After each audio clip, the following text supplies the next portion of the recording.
Das Energieportfolio der Zukunft, neue Strategien und Strukturen sind gefragt. Die Energiewende nimmt Fahrt auf. Die Zahl der Prosumer im Strom wächst. Größere erneuerbare Energienerzeugungsanlagen werden aufgebaut oder über Power Purchase Agreements kontrahiert. Neue Marktteilnehmer erhöhen den Wettbewerbsdruck und Kunden wechseln häufiger den Versorger. Dynamische Strompreise sowohl im Handel als auch bei Netzentgelten verändern das Verbrauchsverhalten.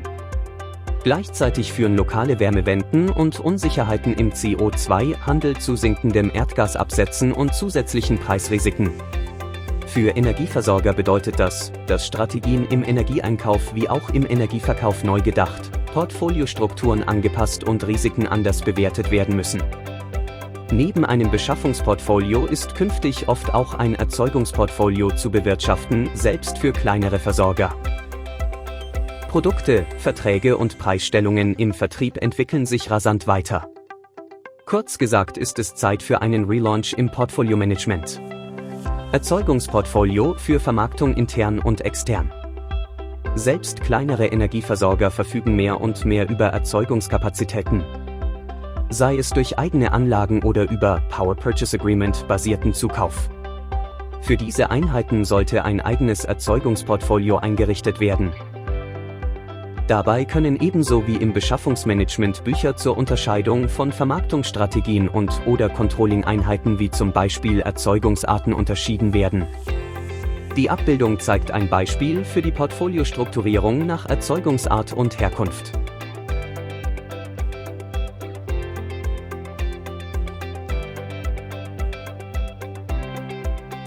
Aus dem Erzeugungsportfolio kann Strom sowohl an das Beschaffungsportfolio als auch direkt an den Markt geliefert werden, einschließlich Direktvermarktung an Power Purchase Agreement Kunden.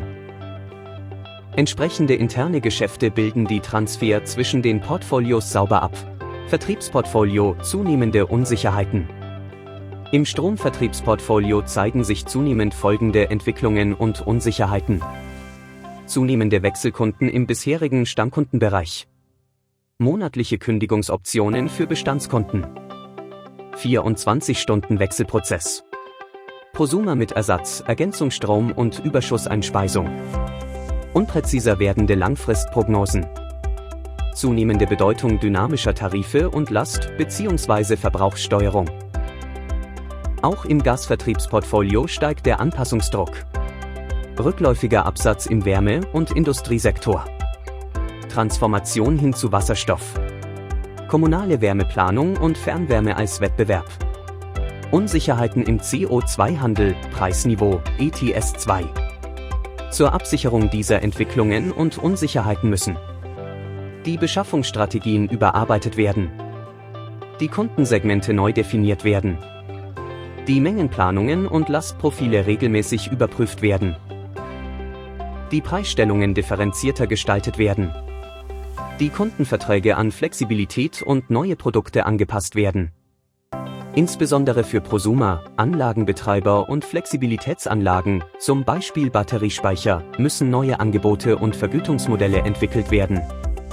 Auch die Belieferung von Ladeinfrastruktur erfordert eigene Preismodelle und Absicherungsstrategien. Beschaffungsportfolio für den Vertrieb, zunehmende Kurzfristigkeit. Das Beschaffungsportfolio für den Energievertrieb muss zunehmend auf die neuen Entwicklungen angepasst werden. Dazu gehören die Überarbeitung der Buchstrukturen, die Entwicklung neuer Strategien für volatile Absatzmengen, die Integration eigener Erzeugung in die Strombeschaffung, der Aufbau eines leistungsfähigen Kurzfristhandels zur Abfederung fluktuierender Erzeugung und eines dynamischen Verbrauchs. Neue Bücher werden zum Beispiel im Strom für die Kunden mit dynamischen Tarifen oder für Prosumer gebildet. Neue Strategien bedarf es auch für Bestandskunden mit monatlicher Kündigungsmöglichkeit. Die Abbildung zeigt ein Beispiel für ein Beschaffungsportfolio. Die Folge: ein immer größerer Teil der Strommengen wird kurzfristig beschafft. Spot und insbesondere Intraday-Handel gewinnen massiv an Bedeutung, um die zunehmende Dynamik von Erzeugung und Verbrauch auszugleichen. Marktbücher, die zentrale Schnittstelle zum Großhandelsmarkt. In den übergeordneten Marktbüchern werden die Geschäfte der einzelnen Portfolios zusammengeführt und gegen den Markt gestellt. Es handelt sich dabei um reine Transfer- und Bündelungsbücher. Die am Markt getätigten Geschäfte werden anschließend wieder aufgeteilt und in den einzelnen Portfolios verbucht. Die Abbildung zeigt ein Beispiel der gängigen Marktbücher. Eine klare Buch- und Portfoliostruktur ermöglicht nicht nur eine saubere Mengenallokation, sondern auch ein transparentes Kosten- und Erlöscontrolling und damit Wirtschaftlichkeitsbetrachtungen für definierte Einheiten. Risikomanagement, neue Anforderungen.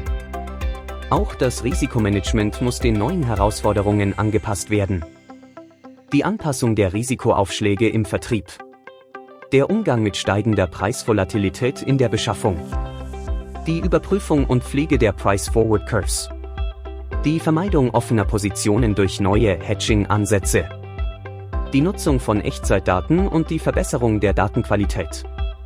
Nur so lassen sich Risiken frühzeitig erkennen und angemessen steuern. Wie können wir Sie dabei unterstützen? Die Schaerbeek Energy Group kann Sie bei der Gestaltung Ihres Energieportfolios unterstützen und die Bewirtschaftung komplexer Portfolios umsetzen. Unsere Consulting-Einheit entwickelt Beschaffungs- und Vermarktungsstrategien für Strom und Erdgas und konzipiert effiziente Strukturen für Portfolio-Management und Controlling. Unsere Portfolio-Management- und Spothandelseinheit setzt diese Strategien an den Großhandelsmärkten um, inklusive Algo-Trading im Spothandel. Sprechen Sie uns an. Wir beraten Sie gerne.